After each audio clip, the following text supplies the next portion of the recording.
Levítico capítulo 14. Depois falou o Senhor a Moisés, dizendo: Esta será a lei do leproso no dia da sua purificação. Será levado ao sacerdote, e o sacerdote sairá fora do arraial, e o sacerdote o examinará.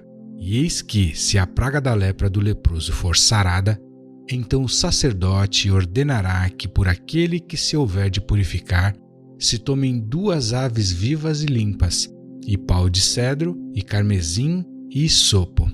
Mandará também o sacerdote que se degole uma ave num vaso de barro sobre águas vivas. E tomará a ave viva, e o pau de cedro, e o carmesim, e o hisopo, e os molhará com a ave viva no sangue da ave que foi degolada sobre as águas correntes. E sobre aquele que há de purificar-se da lepra, aspergirá 7 vezes. Então o declarará por limpo, e soltará a ave viva sobre a face do campo. E aquele que tem de purificar-se, lavará as suas vestes, e rapará todo o seu pelo, e se lavará com água, assim será limpo. E depois entrará no arraial, porém ficará fora da sua tenda por 7 dias. E será que ao 7º dia rapará todo o seu pelo, a sua cabeça, e a sua barba, e as sobrancelhas, sim, rapará todo o pelo, e lavará suas vestes e lavará sua carne com água, e será limpo. E ao 8º dia tomará 2 cordeiros sem defeito, e uma cordeira sem defeito, de 1 ano, e 3 dízimas de flor de farinha, para oferta de alimentos, amassada com azeite, e 1 log de azeite. E o sacerdote que faz a purificação apresentará o homem que houver de purificar-se com aquelas coisas perante o Senhor à porta da tenda da congregação. E o sacerdote tomará 1 dos cordeiros e o oferecerá por expiação da culpa, e o log de azeite, e os oferecerá por oferta movida perante o Senhor. Então degolará o cordeiro no lugar em que se degola a oferta da expiação do pecado e o holocausto, no lugar santo, porque quer a oferta da expiação da culpa, como a da expiação do pecado, é para o sacerdote, coisa santíssima é. E o sacerdote tomará do sangue da expiação da culpa, e o sacerdote o porá sobre a ponta da orelha direita daquele que tem de purificar-se, e sobre o dedo polegar da sua mão direita, e no dedo polegar do seu pé direito. Também o sacerdote tomará do log de azeite e o derramará na palma da sua própria mão esquerda. Então o sacerdote molhará o seu dedo direito no azeite que está na sua mão esquerda, e daquele azeite com o seu dedo aspergirá 7 vezes perante o Senhor. E o restante do azeite que está na sua mão o sacerdote porá sobre a ponta da orelha direita daquele que tem de purificar-se, e sobre o dedo polegar da sua mão direita, e sobre o dedo polegar do seu pé direito, em cima do sangue da expiação da culpa. E o restante do azeite que está na mão do sacerdote o porá sobre a cabeça daquele que tem de purificar-se. Assim o sacerdote fará expiação por ele perante o Senhor. Também o sacerdote fará expiação do pecado e fará expiação por aquele que tem de purificar-se da sua imundícia, e depois degolará o holocausto. E o sacerdote oferecerá o holocausto e a oferta de alimentos sobre o altar. Assim o sacerdote fará expiação por ele e será limpo. Porém, se for pobre e em sua mão não houver recursos para tanto, tomará um cordeiro para expiação da culpa em oferta de movimento, para fazer expiação por ele, e a dízima de flor de farinha, amassada com azeite, para oferta de alimentos, e 1 log de azeite, e 2 rolas ou 2 pombinhos, conforme as suas posses, dos quais um será para expiação do pecado e o outro para o holocausto. E ao 8º dia da sua purificação os trará ao sacerdote, à porta da tenda da congregação, perante o Senhor. E o sacerdote tomará o cordeiro da expiação da culpa e o log de azeite, e os oferecerá por oferta movida perante o Senhor. Então degolará o cordeiro da expiação da culpa, e o sacerdote tomará do sangue da expiação da culpa e o porá sobre a ponta da orelha direita daquele que tem de purificar-se, e sobre o dedo polegar da sua mão direita, e sobre o dedo polegar do seu pé direito. Também o sacerdote derramará do azeite na palma da sua própria mão esquerda. Depois o sacerdote, com o seu dedo direito, aspergirá do azeite que está na sua mão esquerda 7 vezes perante o Senhor.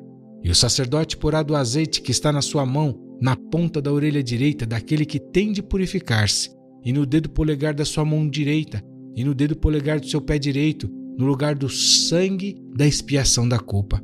E o que sobejar do azeite que está na mão do sacerdote porá sobre a cabeça daquele que tem de purificar-se, para fazer expiação por ele perante o Senhor.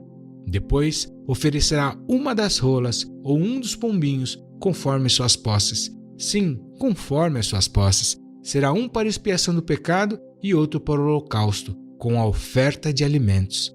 E assim o sacerdote fará expiação por aquele que tem de purificar-se perante o Senhor. Esta é a lei daquele em quem estiver a praga da lepra, cujas posses não lhe permitirem o devido para a purificação.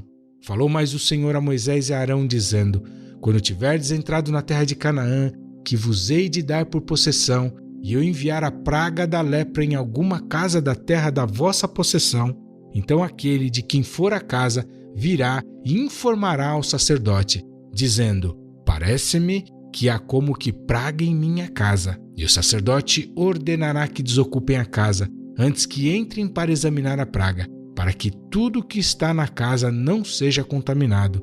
E depois entrará o sacerdote para examinar a casa. E, vendo a praga, e eis que se ela estiver nas paredes da casa em covinhas verdes ou vermelhas, e parecerem mais fundas do que a parede, então o sacerdote sairá da casa para fora da porta e fechará a casa por 7 dias.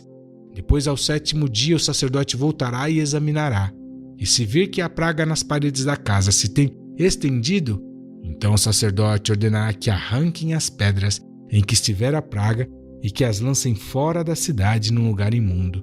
E fará raspar a casa por dentro ao redor, e o pó que houverem raspado lançarão fora da cidade num lugar imundo. Depois tomarão outras pedras e as porão no lugar das primeiras pedras, e outro barro se tomará, e a casa se rebocará. Porém, se a praga tornar a brotar na casa, depois de arrancadas as pedras e raspada a casa, e de novo rebocada, então o sacerdote entrará e examinará se a praga na casa se tem estendido. Lepra roedora há na casa, imunda está. Portanto, se derribará a casa, as suas pedras e a sua madeira, como também todo o barro da casa, e se levará para fora da cidade a um lugar imundo. E o que entrar naquela casa em qualquer dia em que estiver fechada, será imundo até a tarde. Também o que se deitar a dormir em tal casa, lavará as suas roupas.